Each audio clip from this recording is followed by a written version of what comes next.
Order! Order! You are an incorrigible delinquent at times. Behave yourself, man!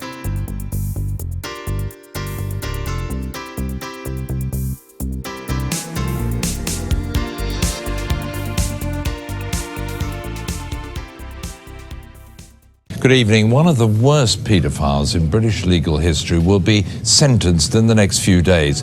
This afternoon, reporting restrictions were lifted on the case of Richard Huckle, who carried out almost a decade of abuse on an extraordinary scale. Investigators believe the British teacher attacked up to 200 children and babies from vulnerable communities while he was travelling in Asia. He filmed himself carrying out the abuse. He set up a website to crowdfund his activities. He even wrote a guide on how to get away with it. Police found more than 20,000 indecent images on his computer. And a warning, our crime correspondent Martin Brunt's report does contain some disturbing material. This is Richard Huckle smiling alongside his closest family. Soon after this photograph was taken, Richard Huckle returned to Southeast Asia, back to his extraordinary secret life of child sex abuse. Huckle appeared in a promotional video for the British Council in Malaysia, where he took a short teacher training course. He taught English and Bible study to the children of a poor community there.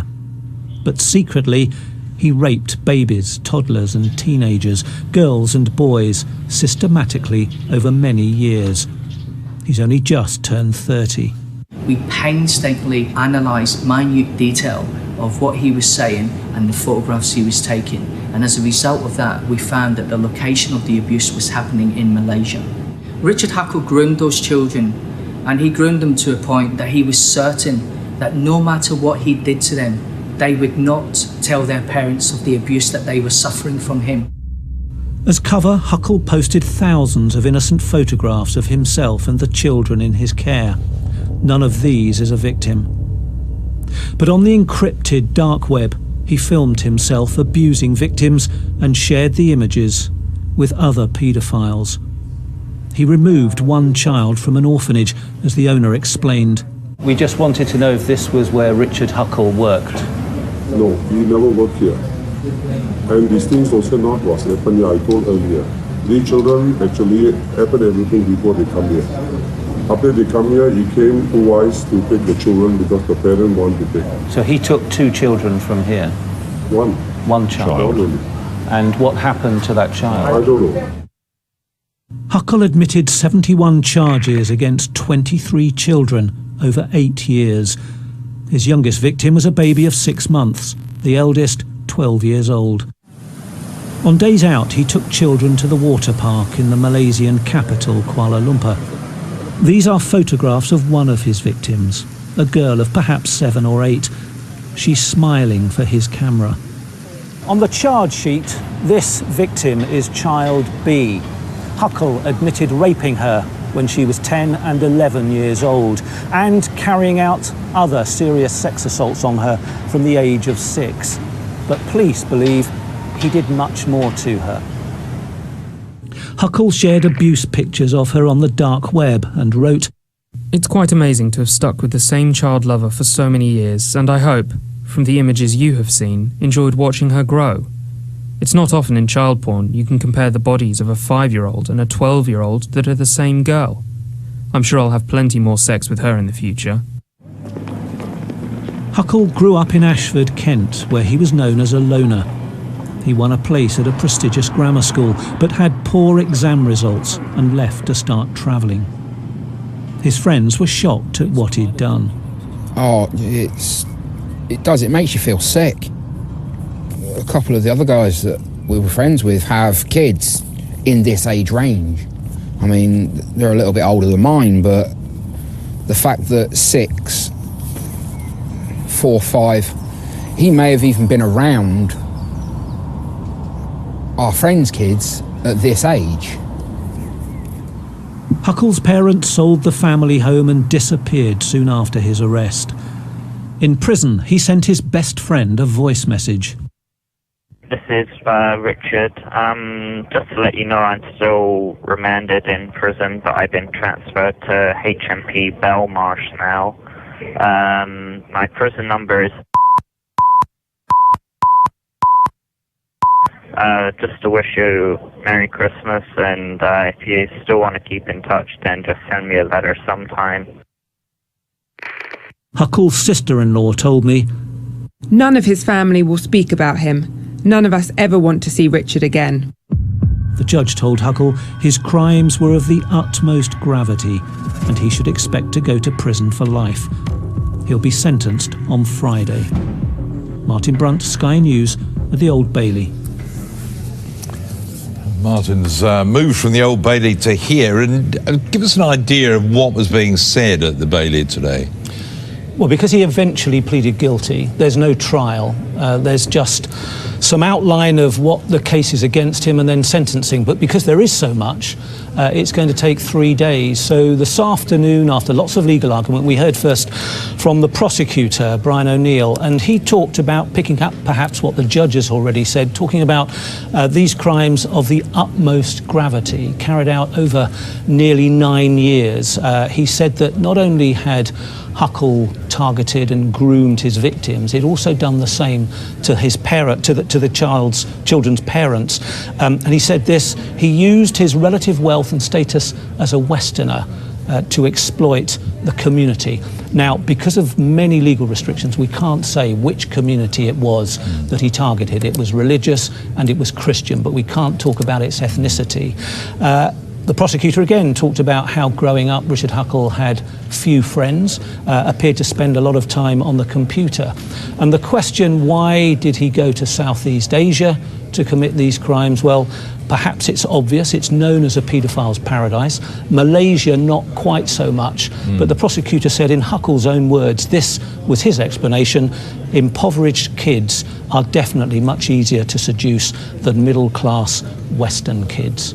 And he began all this at the age of 19. Just a quick thought, how was he caught? He was caught in an operation by the Australian police against other suspects. He had, like a lot of paedophiles, had been sharing many of his images. Remember, 20,000 he had on his computer, sharing them with paedophiles around the world. The Australian police were looking at a couple of their own suspects. They stumbled across Richard Huckle. They found photographs that he had shared with their own suspects, and they alerted the British authorities. And within weeks, he was on his way back. His name had been flagged up at Gatwick Airport, and he was arrested. Sure, we'll have plenty more during the week. Thanks very much, Martin. Well, let's talk to former Chief Executive of Child Exploitation Online Protection Centre, Jim Gamble. Jim Gamble, is this the biggest case of its kind that you've ever encountered? It certainly appears to be at the moment, looking at it. It's not unique in that we've seen some terrible offenders who've done some awful things to very, very young children. But the scale of this man's offending is really something to behold. And I'd just like to pause and congratulate the Australian Federal Police, the National Crime Agency and CEOP for bringing someone as prolific as this to justice. How important is this conviction, given that he's been prosecuted here in the UK for offences which happened abroad? Well, I think it's important. I think we don't see enough of these, extra-jurisdictional prosecutions. We've had the ability for a number of years. These cases tend to take some time to develop. But this shows that no matter who you are or where you are, the long arm of the law can reach out and capture you. And the lesson for us in this is actually not to lie back too long on our laurels and applaud the success in this, but to recognise he is but one man. And there are 50 to 60,000 people every night in the UK downloading indecent images of children. Each one of them has the potential, in my opinion and in my experience, to be committing these terrible acts of abuse. They make decisions about where they go based on, is poverty high and corruption high? Are they likely to be able to engage children who are impoverished in circumstances where who they are is likely to influence and impress them and their parents and make them feel safe? This case is a fabulous result, a fabulous success, but it is not unique. Plenty of people will infiltrate good organisations doing good things to educate and empower the young and use that to actually abuse them. 50 to 60,000 people a night in the UK downloading child sex abuse images. It's a chilling thought, isn't it? Do you think these cases, when they get to court, when people like this man are found guilty and will be sentenced, do you think it deters people? Do you think it causes people to pause or not? No, I don't think it does, and that's part of the problem, because this will be seen as sensational, it will be seen as something different. We need to see men like this prosecuted, convicted and sent to prison on an almost weekly basis if we want to create a real deterrent. Let's put this case in context. Since 2012, child abuse investigations in the United Kingdom have increased by 80%. Policing resource, police officers and civilians have reduced by 32,000. There's a tsunami of this type of online abuse taking place, and we know from cases like this that the individuals don't just look at images, don't just share images, they actually offend against children. So there needs to be a huge investment by government. And my question is, have we identified, located and safeguarded each of the children that we know he was involved with? The videos are there. He has been captured, he has been convicted.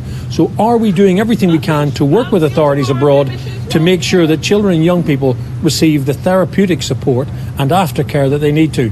Because they're beginning a journey of pain and they'll have a legacy of suffering that will go on for years. There are questions about that, aren't there? Whether or not the National Crime Agency did do enough to help the children in Malaysia when they found out about it. Do you think his conviction will lead to the conviction of other people? Because, of course, once the authorities do have these images, they're able to jigsaw together who's accessing them, where other images are coming from.